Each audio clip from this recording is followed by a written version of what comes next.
The cold bit through my thin jacket as I hurried down the street. Late October in Chicago wasn't kind to those who couldn't afford proper winter clothes, and I was definitely in that category. 3 months behind on rent, working 2 jobs that barely covered groceries, and still paying off medical bills from last year's emergency appendectomy. I was drowning, but somehow still breathing. My breath fogged in front of me as I left the diner where I'd just finished a 12-hour shift. The smell of grease clung to my hair and uniform, a scent I couldn't seem to wash out no matter how many showers I took. My feet ached, my lower back throbbed, and all I wanted was to collapse into my bed, even if it was just a lumpy mattress on the floor of my studio apartment. The bus stop was 2 blocks away, and I quickened my pace. The neighborhood wasn't dangerous exactly, but it wasn't the kind of place where a woman wanted to linger alone after dark. Streetlights flickered overhead, casting strange, elongated shadows across the cracked sidewalk. Music thumped from a bar as I passed, and a couple stumbled out, laughing too loudly, the woman clutching the man's arm as if she might float away without his weight to anchor her. I kept my head down, the way I always did, invisible. That's how I preferred to move through the world these days. Ever since David had left me with nothing but debt and broken promises, I'd learned that being noticed usually meant being hurt. The sound caught my attention first. A small, choked sob coming from the alley between a closed bodega and a laundromat. I hesitated, my instinct for self-preservation warring with my inability to ignore someone in distress. Another sob. Definitely a child. My feet moved before my brain could catch up. "Hello?" I called softly, peering into the shadows. "Is someone there?" At first, nothing. Then a shuffling sound, and a small figure emerged partially from behind a dumpster. A boy. Couldn't be more than 7 or 8, with dark hair and enormous brown eyes swimming with tears. His expensive-looking coat was smudged with dirt.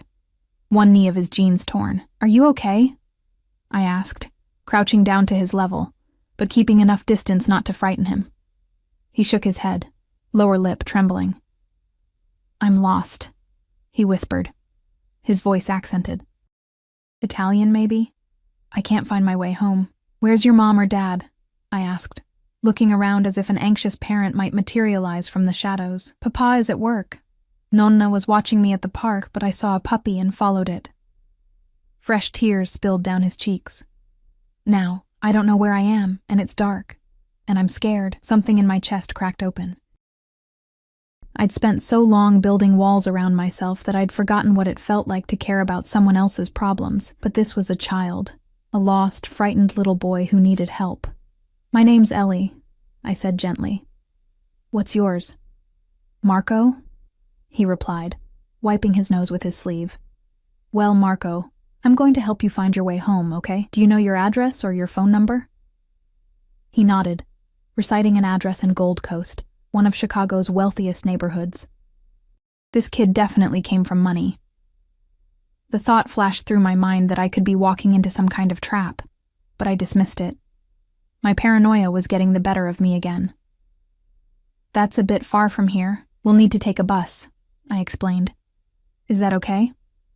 Marco nodded solemnly, and when I held out my hand, he took it without hesitation. His small fingers were ice cold, and I felt a surge of protectiveness. We walked to the bus stop together, Marco's grip tightening every time a car passed or someone walked by. I found myself scanning the streets, suddenly hyper-aware of our surroundings in a way I hadn't been when it was just me. On the bus, Marco sat close to me, his shoulder pressed against my arm. He told me about the puppy, a small white one with a brown spot shaped like a heart on its back. How he'd just wanted to pet it, but it kept running away. How he'd suddenly looked up and realized his grandmother wasn't there anymore. How he'd tried to find his way back, but had gotten more and more lost. "Papa's going to be so mad," he whispered, fresh tears threatening. "I'm sure he'll just be relieved you're safe," I said, though I had no idea if that was true. Rich parents could be just as terrible as poor ones, sometimes worse. As we approached Gold Coast, the buildings grew taller, cleaner, more imposing. Marco perked up, recognizing his neighborhood. He led me confidently now, turning down streets lined with high-end boutiques and expensive restaurants, all closed for the night, but still gleaming with subtle, tasteful lighting. We stopped in front of a towering residential building with a doorman and a marble entrance. My stomach clenched. I suddenly felt painfully aware of my waitress uniform, the grease stains on my shoes, the fact that I probably smelled like French fries and coffee. "This is where you live?" I asked, my voice small. Marco nodded, already pulling me toward the entrance. The doorman straightened instantly, his eyes widening as he recognized the boy. "Master Marco, thank God!" he exclaimed, then spoke urgently into a radio clipped to his lapel. "He's here, sir." "Yes, at the front entrance." Within moments, the glass doors burst open, and a woman with silver-streaked dark hair rushed out, crying Marco's name. She swept him into her arms, rapid Italian flowing between them as she checked him over for injuries, her hands framing his face. I stood awkwardly to the side, suddenly feeling like an intruder. I should just slip away, I thought. My job was done. The boy was home safe. But as I turned to leave, Marco called out, "Ellie, wait!" He broke away from the woman and grabbed my hand. "This is Ellie," he told the woman, presumably his grandmother. "She found me and brought me home." The woman, Nonna, looked at me with tear-filled eyes.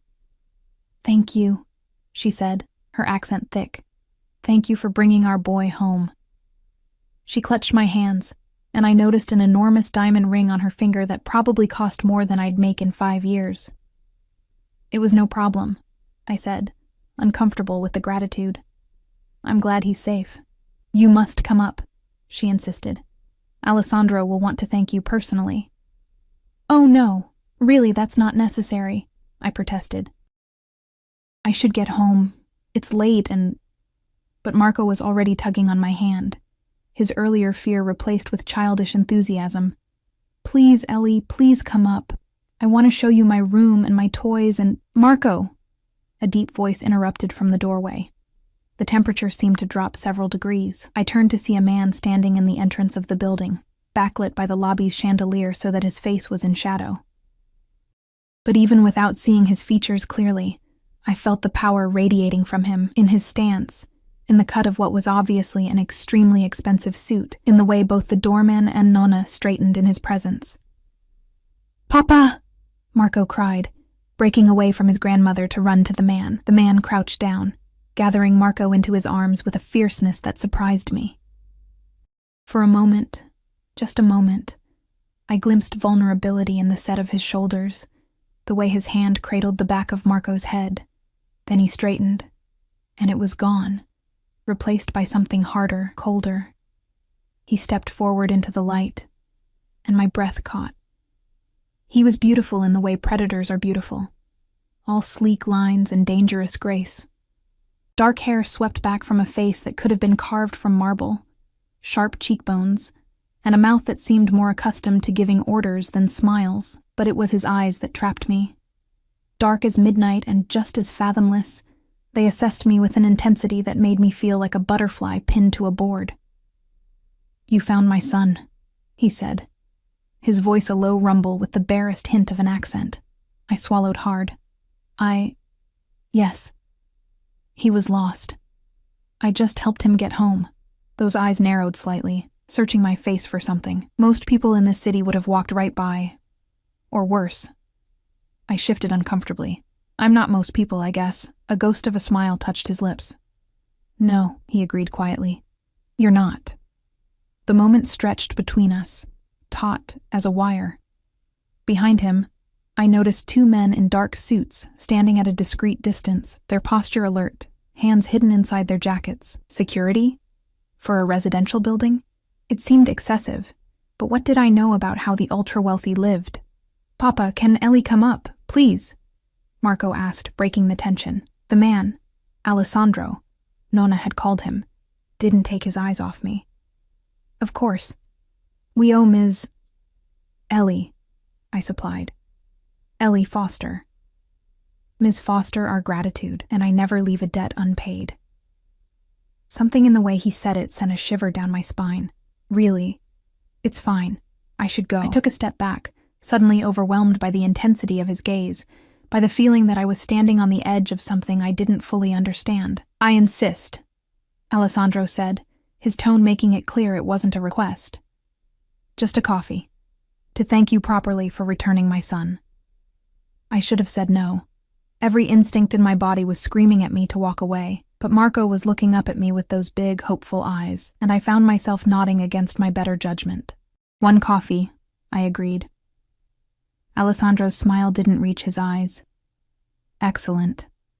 As we entered the building, I couldn't shake the feeling that I'd just made a terrible mistake, that in helping a lost child find his way home, I'd somehow lost my own way instead. The elevator was mirrored, with gold accents and soft lighting that made even my tired face look somewhat presentable. We rode in silence, Marco still clutching my hand on one side and his father's on the other, creating a strange tableau in the reflection. The dirty waitress, the wealthy businessman, and the child connecting them. When the doors opened, I stepped into another world. The penthouse apartment sprawled before me, all gleaming hardwood, cream-colored furniture, and floor-to-ceiling windows showcasing Chicago's glittering skyline. A crystal chandelier hung from the high ceiling, casting rainbow prisms across the walls. The place was bigger than the entire floor of apartments where I lived. Wow! I breathed before I could stop myself. Alessandro watched me, his expression unreadable. Marco, go with Nonna to get cleaned up. Then bed. But Papa... Marco began to protest. Now, Marco. It's late and you've caused enough trouble for one evening. His voice was firm but not unkind. Marco's shoulders slumped, but he nodded. Yes, Papa. He turned to me, wrapping his arms around my waist in a sudden hug that took me by surprise. Thank you for bringing me home, Ellie. I awkwardly patted his back, unused to such displays of affection. You're welcome, Marco. Be more careful next time, okay? With a nod, he let his grandmother lead him away, leaving me alone with Alessandro and the 2 men who had followed us up, but now positioned themselves discreetly by the elevator. Coffee? Alessandro asked, gesturing toward what I assumed was the kitchen. Sure, I said, though caffeine was the last thing I needed at... I checked my watch. 11:47 p.m.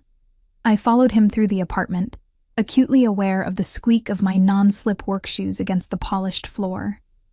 The kitchen was a chef's dream, all stainless steel and marble, with copper pots hanging from a rack overhead. Alessandro moved with easy confidence, preparing an espresso machine that looked more complicated than my car. So, he said as he worked, his back to me. You found Marco in an alley near Franklin and Adams, I replied. I was heading home from work. He turned, his eyes flicking over my uniform. The diner on Wabash? I blinked, surprised. Yes, how did you know? His lips curved in that almost smile again. The logo, he said, nodding to the small embroidered pancake on my shirt pocket, but something in his tone made me wonder if there was more to it. The espresso machine hissed, breaking the moment. Alessandro placed a small, delicate cup in front of me, the coffee inside dark as pitch. Thank you, I murmured, taking a sip. It was rich and complex, nothing like the watered-down brew we served at the diner. No, he said quietly, leaning against the counter opposite me, his own cup untouched. Thank you. Marco is... He paused, something flickering across his face. He's everything to me. For the first time, I saw past the wealth, the power, the intimidating presence to the father who'd been afraid for his child. It humanized him in a way that made him somehow more dangerous to me. He seems like a great kid, I offered. He is. Alessandro studied me over the rim of his cup. And you? Do you have children, Miss Foster? Ellie? I corrected automatically. And no. No children. No husband. No pets. Not even a houseplant at the moment. I laughed nervously, wishing I could take back the overshare. A woman like you should have more, he said, his gaze direct and penetrating. I shifted uncomfortably. A woman like me? Kind, he elaborated. Brave, beautiful. The last word hung in the air between us. I felt my cheeks heat and dropped my gaze to my coffee cup, unsure how to respond. When I looked up again, Alessandro was closer, though I hadn't heard him move. I'd like to repay you, he said, for helping Marco. That's really not necessary, I protested. I disagree. He reached into his jacket and pulled out a sleek leather wallet. Please, allow me to... No, I said firmly, setting down my cup with a clatter. I don't want your money. I didn't help your son because I expected payment. I did it because it was the right thing to do." Alessandro stilled, his eyes narrowing slightly as if he was reassessing me. "I've offended you." "No, I sighed, running a hand through my hair. "Look, it's been a long day. I should go." I stood, smoothing down my wrinkled uniform. "I'm glad Marco is home safe. That's all the reward I need." As I turned to leave, Alessandro's voice stopped me. "Wait." I paused, looking back over my shoulder. "At least let me call you a car," he said. "It's late and the buses will be infrequent." I hesitated, then nodded. "Okay, thank you." His fingers brushed mine as he handed me a business card. "My personal number," he explained. "If you change your mind about allowing me to show my gratitude, call me." I tucked the card into my pocket without looking at it, certain I would never use it. "Good night, Mr. Russo," he supplied. "Alessandro Russo." "Good night, Mr. Russo." As the elevator doors closed between us, I let out a breath I hadn't realized I was holding. The tension drained from my shoulders, leaving exhaustion in its wake. I leaned against the mirrored wall, replaying the strange evening in my mind. I had no way of knowing then that my impulsive decision to help a lost child would change my life forever, that the business card burning a hole in my pocket was my first step toward a world I could never have imagined, that Alessandro Russo was not just a wealthy, overprotective father, but something far more dangerous, and that by morning, he would know everything about me. I woke to pounding on my door. For a moment, I lay disoriented in the gray morning light, filtering through my thin curtains, wondering if I'd dreamed it. Then it came again. 3 sharp, authoritative knocks that made my heart leap into my throat. "Coming," I called, scrambling out of bed. I glanced at the clock, 6:43 a.m. Who would be at my door this early? I pulled on a robe over my pajamas and peered through the peephole. A man in a dark suit stood outside, his expression impassive. Not my landlord, and definitely not someone I knew. My first thought was debt collector, and my stomach dropped. "Who is it?" I asked, my voice wavering slightly. "Ms. Foster, I have a delivery for you from Mr. Russo." Alessandro Russo. The events of the previous night came flooding back. The lost boy, the penthouse apartment, the intimidating father with eyes that seemed to see right through me. I hesitated, then unlatched the door but kept the chain on, opening it just enough to see the man's face. "Mr. Russo asked me to deliver this," the man said, holding up a small gift bag with tissue paper spilling from the top, "and to convey his appreciation for your assistance with his son." My first instinct was to refuse it, but the man's expression made it clear he wasn't leaving until I accepted. I closed the door, unhooked the chain, and opened it fully. "Thank you," I said stiffly, taking the bag. The man nodded, then added, "Mr. Russo also asked me to inform you that a car will be waiting outside at 7:30 p.m. tomorrow evening, should you wish to join him for dinner." What? "No, I can't." "The invitation stands, regardless of your answer now. Good day, Ms. Foster." Before I could protest further, he turned and walked away, leaving me standing bewildered in my doorway. I closed the door and leaned against it, staring at the gift bag in my hands. It was heavy, made of thick, expensive paper with a satin ribbon handle. Curiosity got the better of me, and I reached inside, pushing aside the tissue paper. My fingers touched something smooth and rectangular. I pulled it out and gasped. It was a first edition of Jane Eyre, my favorite book. The one I'd mentioned to Marco during our bus ride when he'd asked what I liked to read. But how had Alessandro known? Had Marco told him? The book had to be worth thousands of dollars.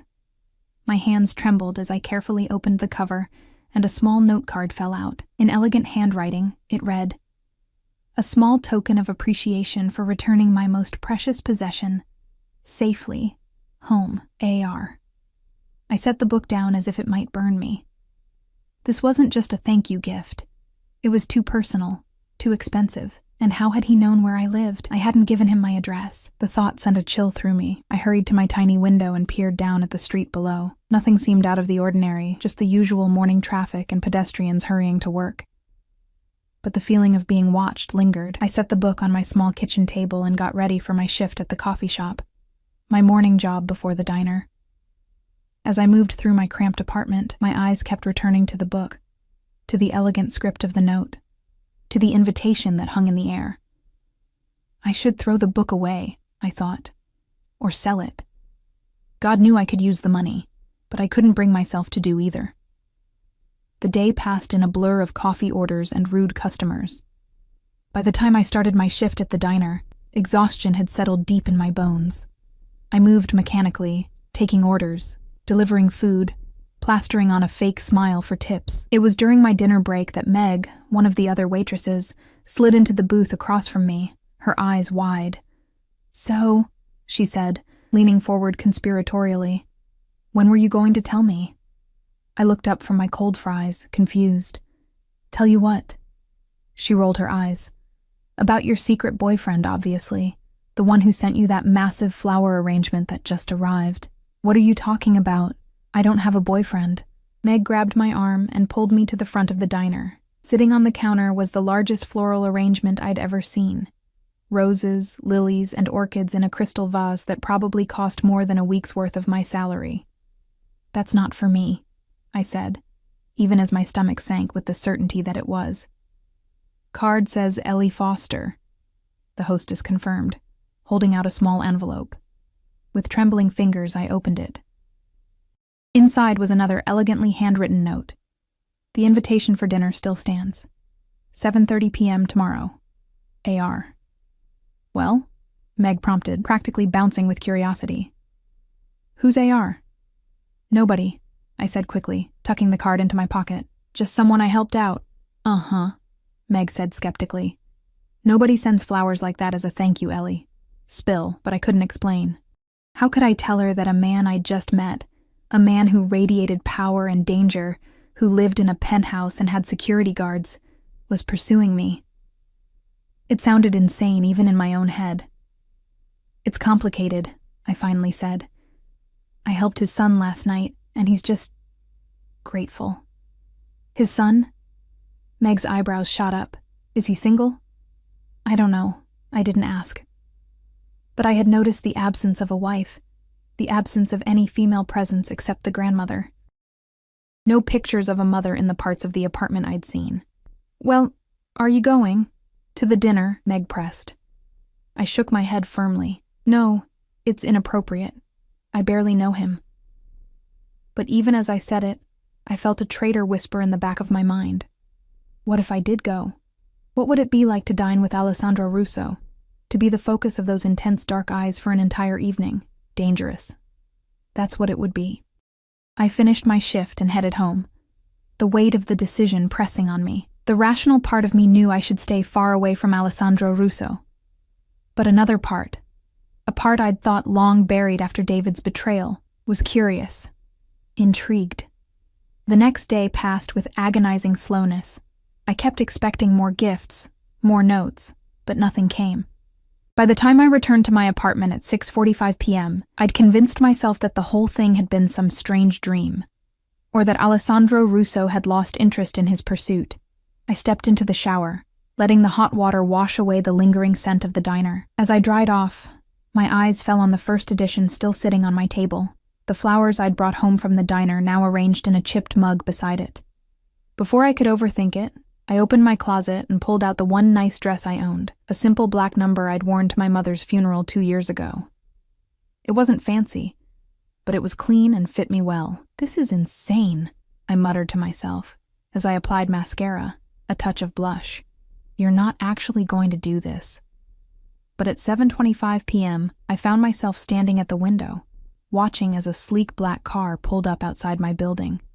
The same man who had delivered the book stepped out, looking up at my window as if he knew I was watching. My phone buzzed with a text from an unknown number. "The car is waiting. AR." I took a deep breath and made my decision. When I stepped outside, the man opened the car door for me without a word. The interior was luxurious. Soft leather seats, the scent of expensive cologne lingering in the air. As we pulled away from the curb, I had the distinct feeling I was crossing a threshold, leaving behind the safety of my small, predictable life. The restaurant was in the heart of downtown, its entrance discreet, but unmistakably exclusive. I was led through a dimly lit dining room to a private section in the back.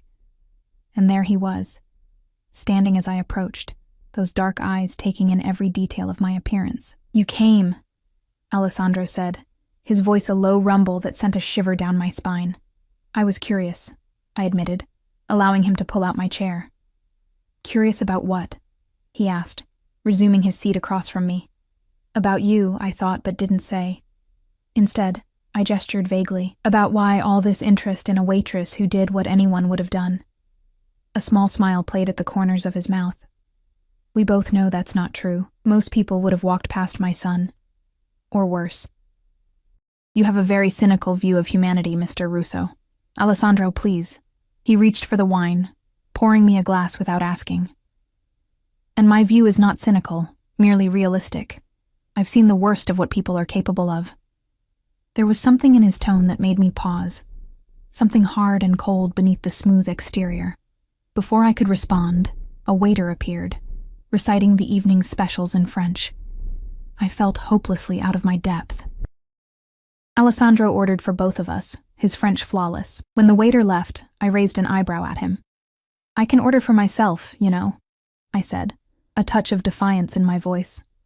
"Of course you can," he agreed easily. "But the chef here prepares certain dishes specially for me that aren't on the menu. I thought you might enjoy them." I sipped my wine, unsure how to respond. It was the most expensive wine I'd ever tasted, rich and complex on my tongue. "Tell me about yourself, Ellie Foster," Alessandro said, his eyes never leaving my face. "There's not much to tell. I work 2 jobs.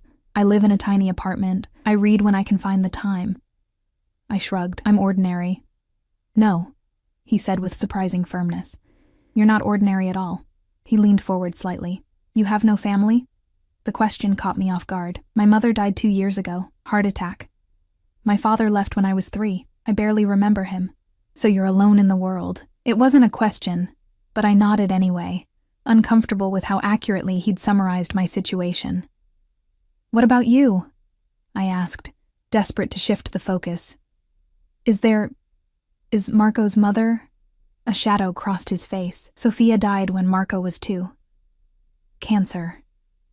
"I'm sorry," I said sincerely. "It was a long time ago." His tone made it clear the subject was closed. The dinner progressed with a strange intensity, each course more exquisite than the last.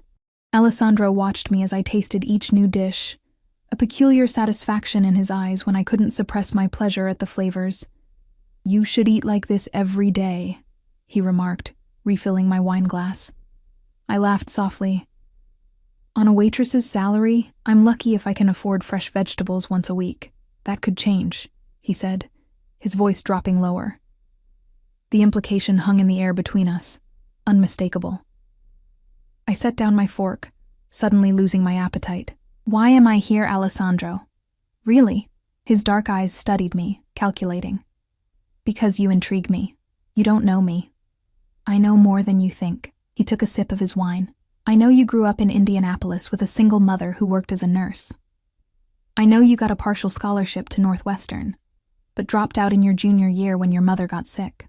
I know your ex-boyfriend left you with $30,000 in debt from a failed restaurant venture you foolishly co-signed for." Ice spread through my veins. "How do you—" "I make it my business to know everything about people who enter my life, Ellie." His tone was casual, as if discussing the weather, not the invasion of my privacy. "I haven't entered your life," I said, my voice shaking slightly. "I helped your son, that's all." Alessandro leaned forward, his eyes capturing mine. "Yet here you are, having dinner with me." I pushed my chair back, ready to flee, but his hand shot out, gently but firmly grasping my wrist. His touch sent an electric current up my arm, and I froze. "Don't go," he said, his voice softer now. "Please. I've made you uncomfortable, and that wasn't my intention." "What was your intention?" I whispered.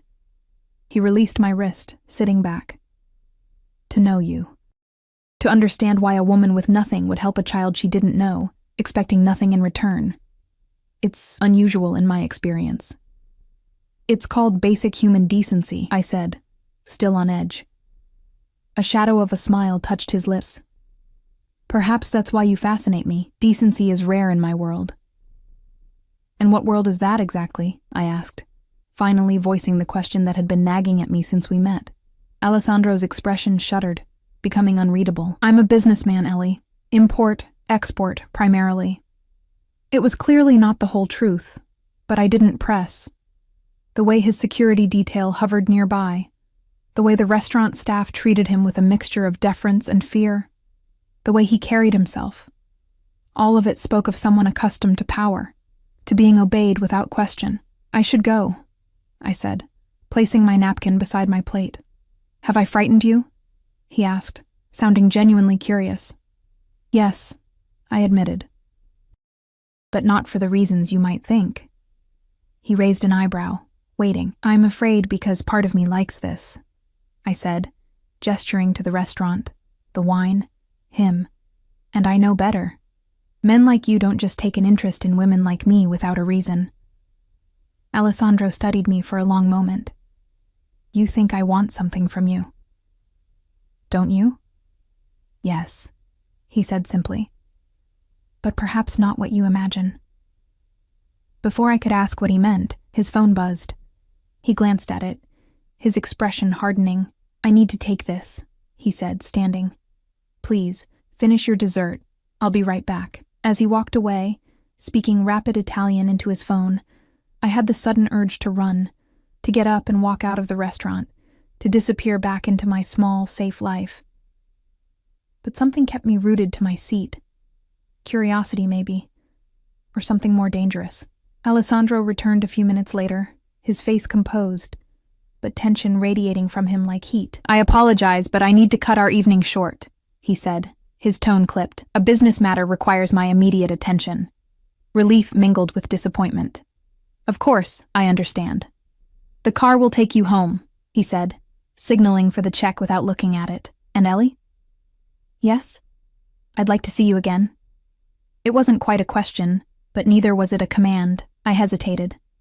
"I don't think that's a good idea. Because I frighten you? Because whatever this is," I gestured between us, "it isn't real. We're from different worlds, Alessandro. This was a curiosity for you, nothing more." Something flickered in his eyes, anger, frustration, but was quickly masked. "You underestimate yourself," he said softly. "And me." Outside, the same black car waited. Alessandro opened the door for me, his hand brushing mine as I slipped past him. "Good night, Ellie Foster," he said, his breath warm against my ear. "Good night, Alessandro," I replied, not meeting his eyes, afraid of what I might see there or what he might see in mine. As the car pulled away, I glanced back to see him still standing on the curb, watching me leave, his tall figure imposing in the glow of the streetlights. The image stayed with me as the car wound through Chicago's streets, back to my reality. My apartment felt smaller than ever when I returned, the shabby furniture and peeling wallpaper a stark contrast to the luxury I'd just experienced. I kicked off my heels and sank onto my bed, my mind racing. The smart thing to do would be to forget Alessandro Russo existed, to return to my routine, to the safety of anonymity, but as I drifted off to sleep, his dark eyes followed me into my dreams. I woke the next morning determined to put the strange interlude behind me. I had the early shift at the coffee shop, followed by a double at the diner.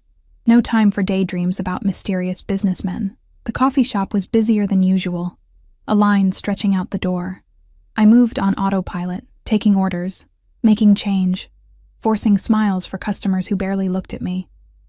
It wasn't until mid-morning that I noticed him, one of Alessandro's security men, sitting in the corner with a newspaper he wasn't reading. My hands shook as I made the next latte, spilling milk on the counter. He wasn't even trying to be discreet. When our eyes met, he nodded slightly, making it clear he was there for me to see. I managed to get through the rest of my shift without incident, but the feeling of being watched followed me to the diner. There, a different man sat at the counter, nursing a coffee for 3 hours, watching, waiting. By the time I left work, my nerves were frayed to breaking point. I burst through the door of my apartment, locking it behind me, then froze. On my kitchen table sat a large manila envelope that hadn't been there when I left. My window was closed and locked.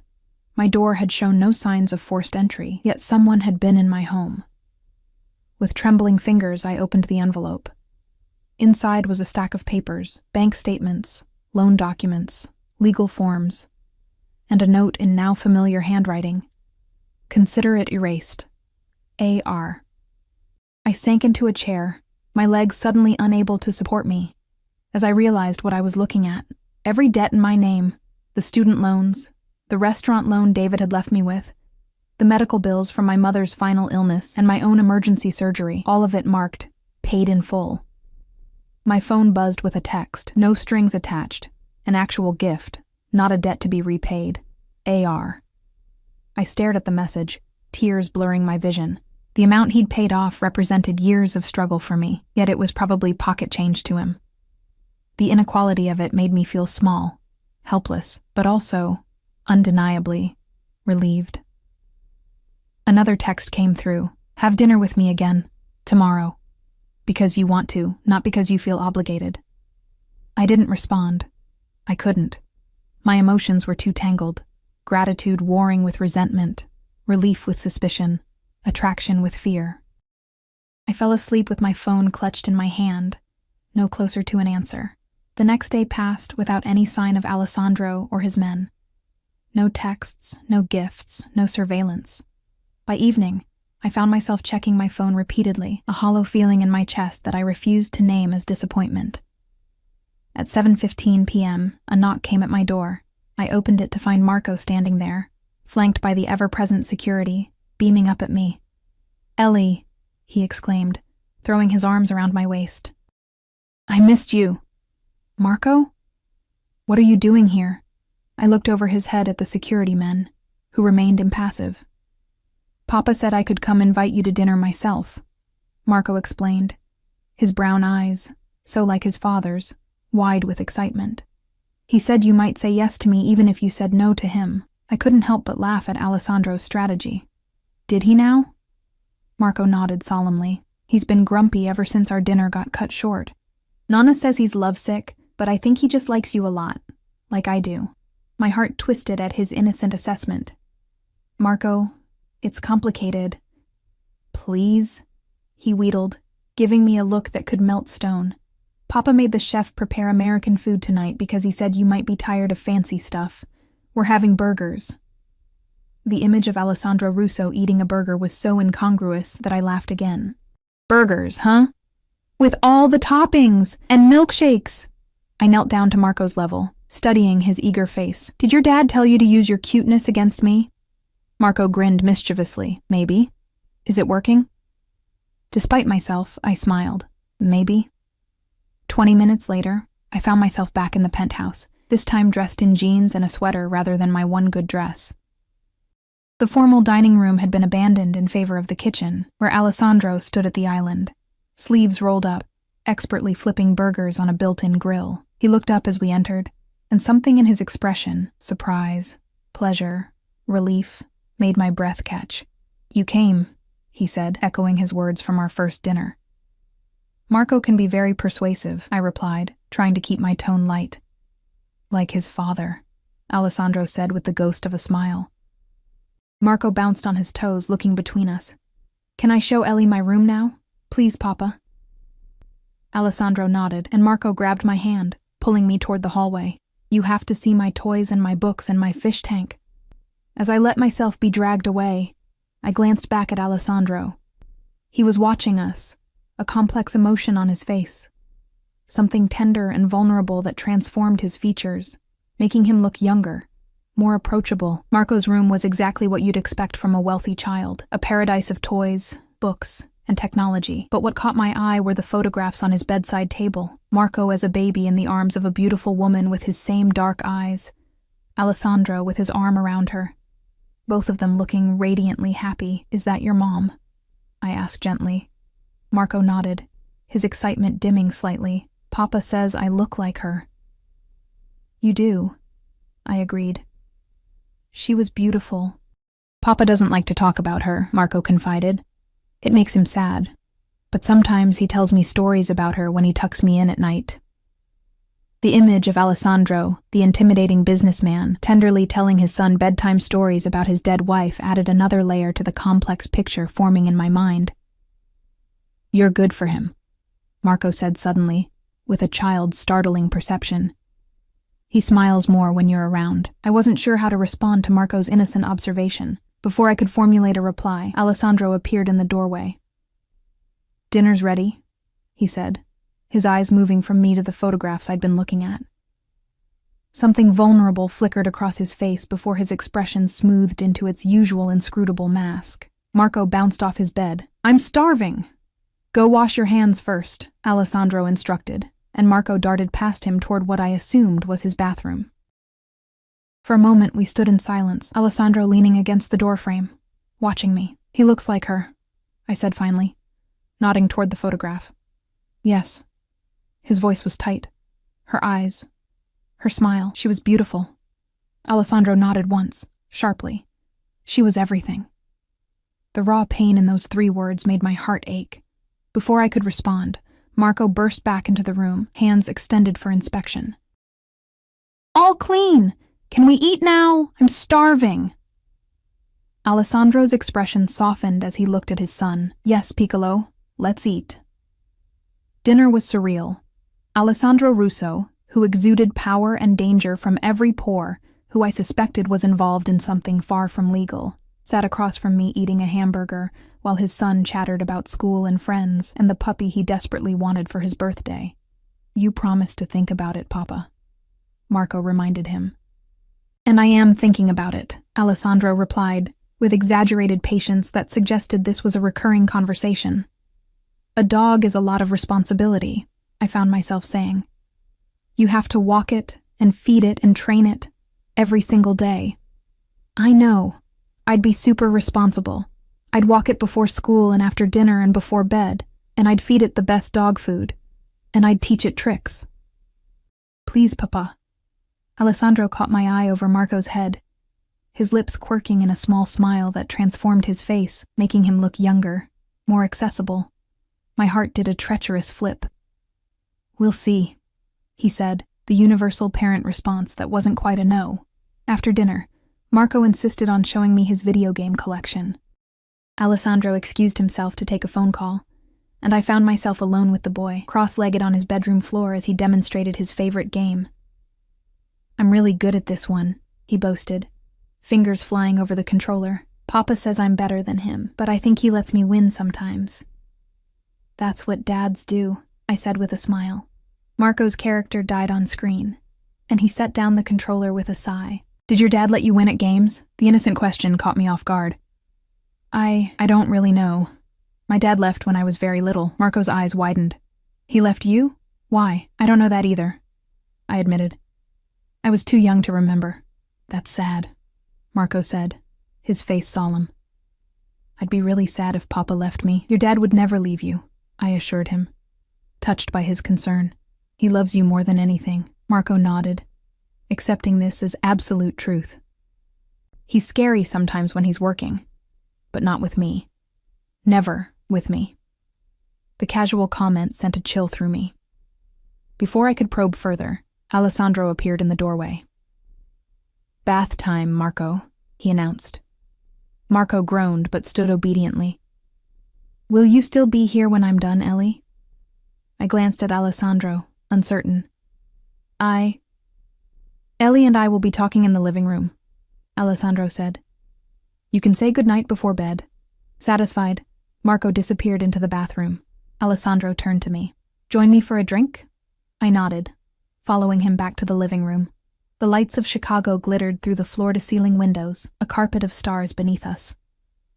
Alessandro poured 2 glasses of amber liquid from a crystal decanter and handed one to me. "Scotch," he explained. 30-year-old Macallan. I took a small sip, the liquid burning a path down my throat. "It's good," I said, though I couldn't tell the difference between this and the cheap bourbon my mother used to drink. Alessandro moved to the windows, looking out over the city. "You're good with him," he said after a moment. "With Marco. He likes you." "He's a great kid," I said sincerely. "You've done a good job with him." Alessandro turned to face me, his expression unreadable in the dim light. "I've tried. It hasn't been easy, raising him alone." "No, I imagine not." I hesitated, then added, especially with your work. A shadow crossed his face. What do you think my work is, Ellie? I set down my glass, suddenly nervous. You said import, export, and you didn't believe me. I met his gaze steadily. Should I? The corner of his mouth lifted in what might have been admiration. You're perceptive, and braver than most, or just foolish, I murmured. Alessandro stepped closer, close enough that I could smell his cologne. Something expensive and subtle. What did Marco tell you? Nothing specific.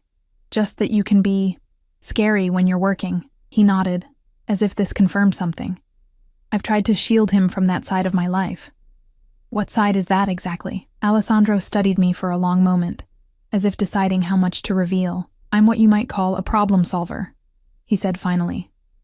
For certain enterprises, illegal enterprises, I clarified, my heart pounding. The line between legal and illegal is often blurrier than most people realize. His voice was soft but matter-of-fact. I operate in the gray areas. You're in the Mafia, I said bluntly, giving voice to the suspicion that had been growing since our first meeting. Alessandro didn't flinch. That's a simplistic term, but not entirely inaccurate. I should have been terrified. I should have walked out right then, but something held me in place. A curiosity, a fascination I couldn't deny. Why are you telling me this? I asked. Because you asked. He moved closer still. And because I find myself unable to lie to you. What do you want from me, Alessandro? I want to see you again, and again after that. Why? There must be dozens of beautiful, wealthy women who would jump at the chance to be with you. Women from your world who understand it. Yes, he agreed, and every one of them wants something from me. My money, my power, my connections. His eyes held mine, intense and uncompromising. You're the first woman in a very long time who has looked at me and seen a man, not a resource to be exploited. I see a dangerous man, I countered. Yes, he acknowledged, and yet you're still here. Before I could respond, the patter of small feet announced Marco's arrival, freshly bathed and pajama-clad. I'm ready for bed, Papa, he announced, then turned to me with a hopeful expression. Will you come read me a story, Ellie? Please? I looked to Alessandro, who nodded almost imperceptibly. Just one, I agreed. Marco beamed, grabbing my hand and pulling me back to his room. I sat on the edge of his bed as he selected a book from his shelf, a worn copy of The Velveteen Rabbit. This was my favorite when I was little, I told him, surprised. It's my favorite too, Marco exclaimed, snuggling under his covers. Mama used to read it to me, Papa says. My heart squeezed. I opened the book and began to read, aware of Alessandro watching from the doorway, his expression softening as Marco's eyes grew heavy. By the time I finished, Marco was asleep, his dark lashes fanned against his cheeks. I gently closed the book and stood, adjusting his covers. You're a natural, Alessandro said softly as we left the room, closing the door halfway. I always wanted children, I admitted as we walked back to the living room. Before everything fell apart with David, we talked about having a family. The ex-boyfriend who left you with his debts, Alessandro clarified, his voice hardening. You really did your homework on me, didn't you? As I said, I like to know who I'm dealing with. We reached the living room, and I turned to face him. I should go. It's getting late, and I have the early shift tomorrow, at the coffee shop, Alessandro said with a nod, though you don't have to work there anymore. Or at the diner. Your debts are cleared. I stiffened. I still need to pay rent, buy groceries. I could... No, I interrupted firmly. You've done enough. More than enough. Alessandro studied me, that hint of admiration back in his eyes. Most people would take advantage. I'm not most people. No, he agreed softly. You're not. He reached out, tucking a strand of hair behind my ear, his fingers lingering on my cheek. That's what fascinates me. My breath caught at his touch. I knew I should step back, maintain some distance, but I found myself frozen in place, caught in the gravity of his gaze. Have dinner with me again, he said, his voice low. Friday night. Somewhere public, if that makes you more comfortable. I hesitated, reason warring with desire. Alessandro, I don't think... One more dinner, he pressed. If you still have doubts after that, I won't bother you again. I searched his face, looking for deceit, for manipulation. All I saw was intensity and something that might have been vulnerability. Friday, I agreed finally. But not because of what you did with my debts. That doesn't obligate me to you. I know. His fingers trailed down my cheek, feather-light. That's precisely why I want you there. The car took me home in silence, my mind racing with everything I'd learned. Alessandro Russo was a criminal. He'd all but admitted it. Getting involved with him was madness. And yet, the memory of his touch lingered on my skin, and the image of him with Marco showed a side of him that complicated the dangerous picture. I was so lost in thought that I didn't notice the unfamiliar car parked across from my apartment building. Didn't register the figures watching from the shadows. Not until the next morning, when everything changed. I woke early, as usual, and went through my morning routine on autopilot. It wasn't until I opened my front door, ready to leave for my shift, that I realized something was wrong. One of Alessandro's security men stood outside my apartment, his expression grim. "Ms. Foster," he said with a slight inclination of his head. "Mr. Russo sent me to escort you to work today." "I don't need an escort," I said, confused. "I've been getting to work on my own for years." The man's face remained impassive. "It's not a request, ma'am." A chill ran down my spine. "What's going on?" "It's not my place to say. If you'll come with me, please." I hesitated, then nodded, locking my door behind me. The security man led me to the now familiar black car. As we drove, I noticed him checking the mirrors frequently, his posture tense. "You're scaring me," I said after several minutes of silence. "Please, tell me what's happening." The man glanced at me in the rearview mirror. "Mr. Russo will explain everything. I'm supposed to be at work in 20 minutes. The coffee shop. You've been called in sick." My unease deepened. "By who?" "Mr. Russo. He can't just..." I began, then stopped, as I realized we were heading toward the Gold Coast. "Where are we going? This isn't the way to the coffee shop. Mr. Russo is waiting for you at his home." I sat back, a mixture of irritation and fear churning in my stomach. When we arrived at the now familiar building, the security man escorted me directly to the elevator. Alessandro was waiting in the penthouse, pacing the living room, his face a mask of controlled fury. He looked up as I entered, relief flickering briefly across his features, before his expression hardened again. "What's going on?" I demanded, my fear giving way to anger. "You can't just summon me like this. I have a job." "Someone was watching your apartment last night," Alessandro cut in, his voice tight. "Not my men. Someone else." Block 5. My anger evaporated, replaced by a cold dread. "What do you mean, someone was watching my apartment?" Alessandro moved to the windows, his reflection superimposed over Chicago's skyline. "After I had you dropped off last night, one of my security team noticed an unfamiliar vehicle parked across from your building, 2 men inside, watching your window. Maybe they were waiting for someone else," I suggested, though even I didn't believe it. Alessandro turned to face me, his expression grim. "They weren't." My man recognized one of them, Vittorio Calabrese, who works for Antonio Bianchi. The names meant nothing to me. Who's Antonio Bianchi? A muscle ticked in Alessandro's jaw. A rival. Someone who would very much like to see me diminished. "And what does that have to do with me?" Alessandro's eyes met mine, dark and intense. "They saw you with me, with Marco. They think you're important to me." "I'm not," I said automatically, then regretted it when something like pain flashed across his face. "Whether you are or not is irrelevant," he said, his voice controlled. "They believe you are, which makes you a target. A way to get to me." I sank onto the nearest chair, my legs suddenly unsteady. This can't be happening. Alessandro knelt before me, taking my hands in his. His touch was warm, steadying. "I'm sorry, Ellie. I never intended to put you at risk." "I should have been more careful. What happens now?" I asked, my voice small. "You'll stay here, where it's safe, until we can neutralize the threat." I pulled my hands from his. "I can't just move in with you. I have a job. A life. A life that's in danger because of me." Alessandro said, his voice hardening. This isn't a request, Ellie. Bianchi's men don't make idle threats. If they've identified you as someone I care about, they won't hesitate to use you against me. Someone you care about, I repeated, the words hanging between us. Is that what I am? Alessandro stood, running a hand through his hair in a rare display of agitation. What I feel for you is complicated, unexpected.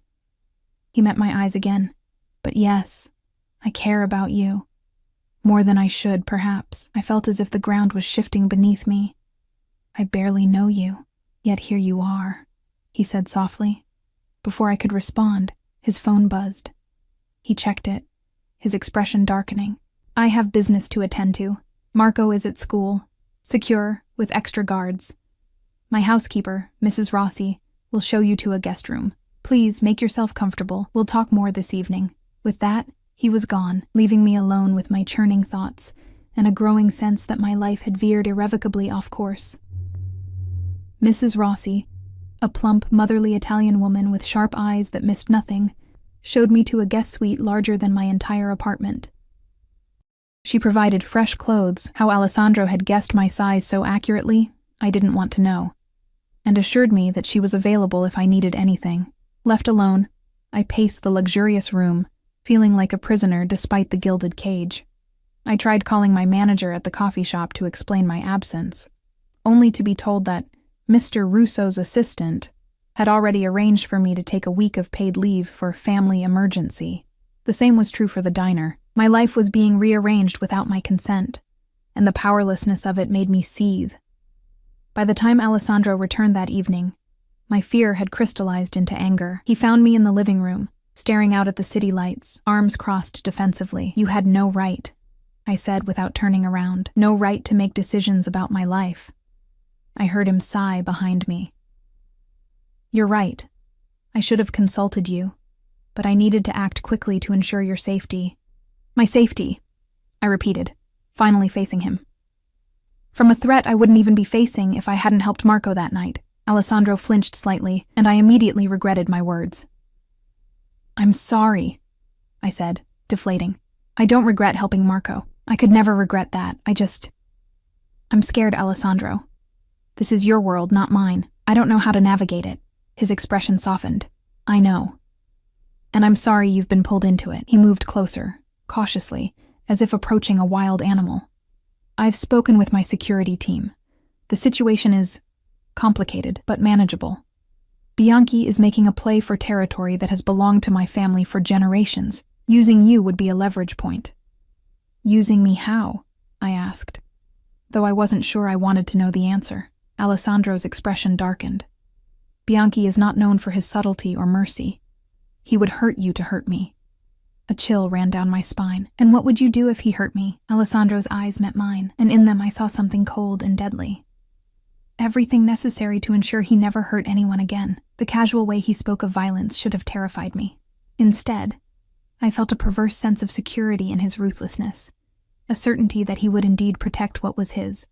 The realization that I was beginning to think like him, to accept his world, frightened me more than any external threat. This isn't me, I said, my voice breaking. This isn't my life. Violence and threats and security details. I'm just Ellie, a waitress who reads too much and can barely pay her rent. Alessandro reached out, his fingers brushing my cheek with unexpected tenderness. You've never been just anything, Ellie. From the moment you helped Marco, you proved you were extraordinary. I leaned into his touch despite myself. What happens now? Now, he said, his thumb tracing my jawline. We wait. My men are handling the situation. In the meantime, you stay here, where I can protect you. For how long? Until it's safe. His eyes held mine, intense and unyielding. I won't risk your life, Ellie, not for anything. The days that followed settled into a strange routine. I spent mornings with Mrs. Rossi, who took a grandmotherly liking to me and taught me to make proper Italian coffee and pasta from scratch. Afternoons were spent reading in the penthouse's extensive library, or helping Marco with his homework when he returned from school. Evenings were the most surreal. Dinners with Alessandro and Marco, like some bizarre parody of family life. Alessandro was often absent during the day, handling his business, but he always returned for dinner, always asked about my day with genuine interest, always watched me with those intense dark eyes that seemed to see right through me. And each night, he walked me to my door, his fingers brushing mine in a touch that grew more electric each time. Yet he never pressed for more. The restraint only made the tension between us more acute, a tightly wound spring waiting to release. A week passed this way, then another. My fear gradually gave way to a strange contentment, a comfort in the routine we'd established. Marco's unguarded affection and Alessandro's more complex attention filled spaces in me I hadn't realized were empty. It was during the third week that everything changed. I woke in the middle of the night to shouting. Alessandro's voice, harsh with command, and others I didn't recognize. I crept to my door, opening it a crack to peer out into the hallway.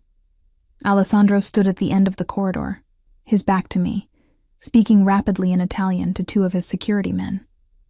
The tension in his posture was unmistakable. "Make sure Marco's guards are doubled," he said, switching to English. "No one gets near him, understood? And get the car ready. We're leaving in 10 minutes.